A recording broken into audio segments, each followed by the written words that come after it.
Hello there, it's Design back again for my fourth Amstrad CPC review of the excellent Get Dexter, which was made in 1986 from PSS Air. As you can see from the title screen, you've got the actual Get Dexter and the French version, which was Crafton and Ligzunk. Now, this game was programmed by the legendary Remy Herbley, who did, of course, Get Dexter 2, Purple Saturn Day, Commander Blood, June, many great games, really good programmer. Now, the first time I actually saw this game, it was on the actual front of an Amstrad Action magazine, and I read the review. I absolutely loved the review, for it was quite rightly given a master game, and there was actually a little demo of, I think it was just one room, and you had loads of stuff they could do in that one room, and I think I played that one room for hours and hours and hours on end because it was just so much fun. Anyway, went out and bought that game straight away because really liked it, should I say. Now, me personally, I actually have a bit of a love-hate relationship with this game. I do. I love it. I think the graphics are brilliant, the sound's brilliant, the music's brilliant, the gameplay is fantastic. There's just one small problem. So I think I'll cover all the love parts first, and then we'll get to the little hate part at the end. That you'll come to see why. Anyway, what we'll do is we'll boot it up and we'll actually have a look. This is actually going to be like a playthrough as such. I'm just going to look at lots of different aspects of the game, and let's see how we get on. Okay, onto the game itself. It's a 3D isometric, I suppose you'd call it, stroke adventure puzzle game. In my personal opinion, it's better than Batman, it's better than Head Over Heels, both fantastic games that I absolutely love. Now, the basic premise of the game is that you and your little mate Scooter, who's that little orange thing, who actually helps you out in certain parts of the game, which I'll explain later.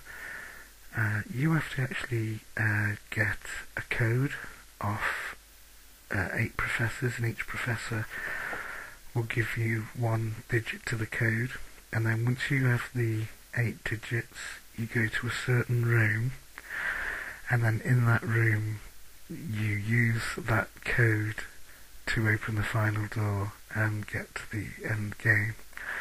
Now, obviously there's lots of things that are going to get in your way and try and stop you from doing this, and we're going to try and cover all of those as we go on.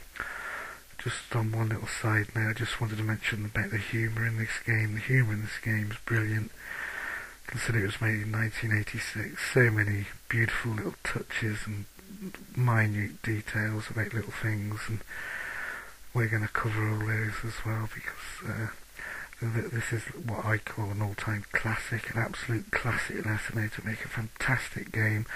Great gameplay, great graphics, great sound, great music. Okay, off we go. Okay, I'm just going to shut my cake hole for a minute so you can listen to the fantastic music.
can see here, I've whistled a little scooter so we can jump up the top here. Now this little red disc thing that looks like a frisbee or plate, it's actually like an ECM, and as soon as you set it off, it stops the robots, so it sort of interferes with them. These are actually very good to use when you're trying to get the professor. As you can see, it's off now. As you can see, they're all paused. Like I said, it's very good when you actually go into the professor, because what he actually does is he hits an alarm, and then loads of robots come out, and if you've got one of those and you let it off, it actually gives you a chance to get past them and get away. Beautiful little animation there. Let's see that, where he slips on the water. Fantastic, absolutely fantastic. Beautiful little reflection in the water as well there. That, what I've just picked up and put in my briefcase, is a red key card pass. There are red, green and blue key cards. There are some doors that you can't actually open with cards. You actually have to tread on tiles to activate them. Here's a good example where the red, blue and green is. If you actually slip on one, two are actually like traps and they'll take your energy away, and one of them actually opens the door. And if you actually keep an eye on Scooter, he'll actually go upside down to show which ones are good and which ones are bad. But just going to try and jump up here and see if we can get these pepper pots down. Lots of different things kill lots of different enemies. As you can see, I'm just trying to whistle him now so I can jump up off this bottle and use him as a jumping platform. Come here, you little bugger.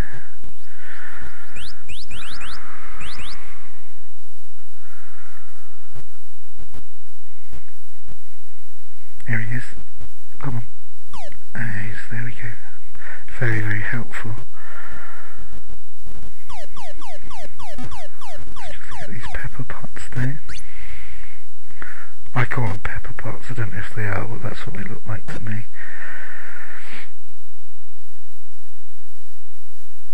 Just drop these on the floor.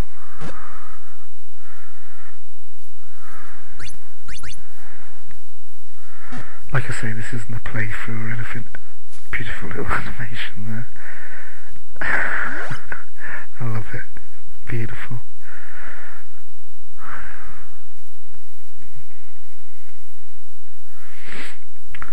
Okay, we'll pick up this bottle of wine.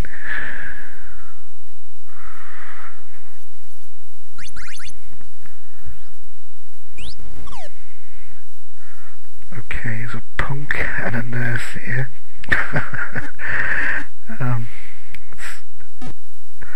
Oh, I'm getting gangbanged by a nurse and a punk. It's not very often you see that in conversation. Ooh. Okay, so if we get these flowers, and as normal in life, I don't know a lady that doesn't like flowers. There we go. We've got rid of that one. Now if you get this bottle of wine, we'll just charge up first.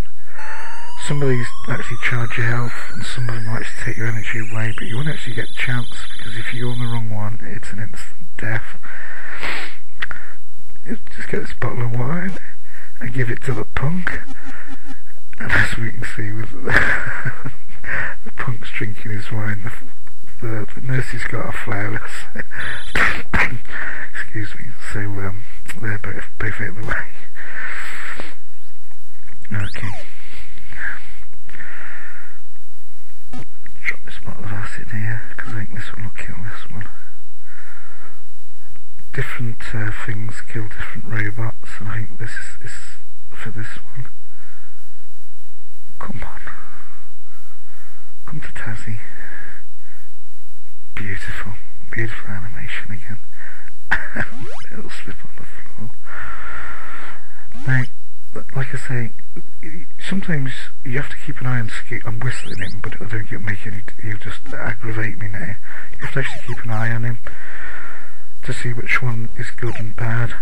We'll try this red one. No, wrong one. Try blue. It's always the last one, isn't it? So we'll press the green, and it opens the door. Quickly have a look. Now there's the professor, and he's going for the alarm, so we'll come quickly back out again. We have to get a syringe and use the syringe on the professor to get a code out of him, which I'll show you in a minute now. We'll go and have a look at this other professor up here, because there's some quite nice things in here to look at. Oh, forgot the keypads. As you can see, fantastic graphics, the sound's really good, the music's brilliant, the gameplay of this game's fantastic, can't fault it at all. Just pick that up. You can only carry one thing at a time, unfortunately, but you can't have everything.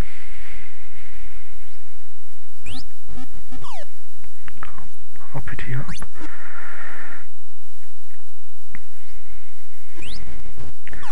Okay, so there's another professor here, and he's going for the alarm, and he's hit it, and then we get all these bad boys. So we'll drop a couple of these on the floor, the candles, they should do the lip behind this one.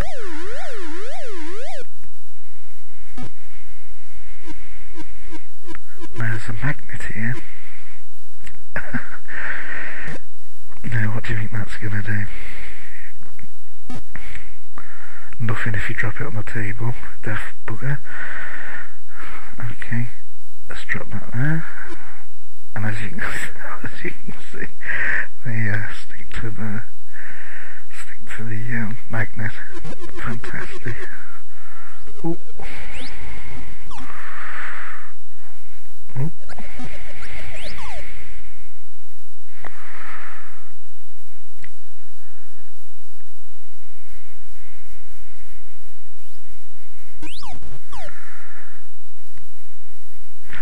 Now this blue floor slip here,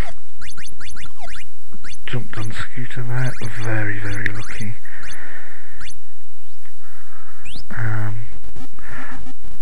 I'm actually going to stop this part of the video and I'll start again and we'll show you some different parts, I think.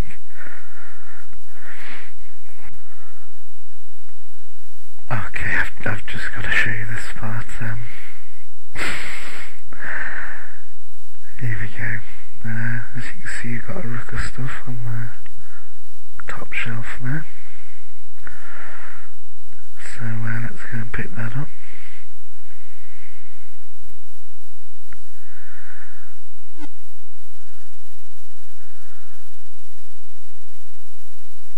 What's happened? First time this happened, I actually thought it crashed. And then I realised. Okay, YouTube and their infinite wisdom will not let me do a minute over 15 minutes, so I'll break this into two parts, and part 2's coming up.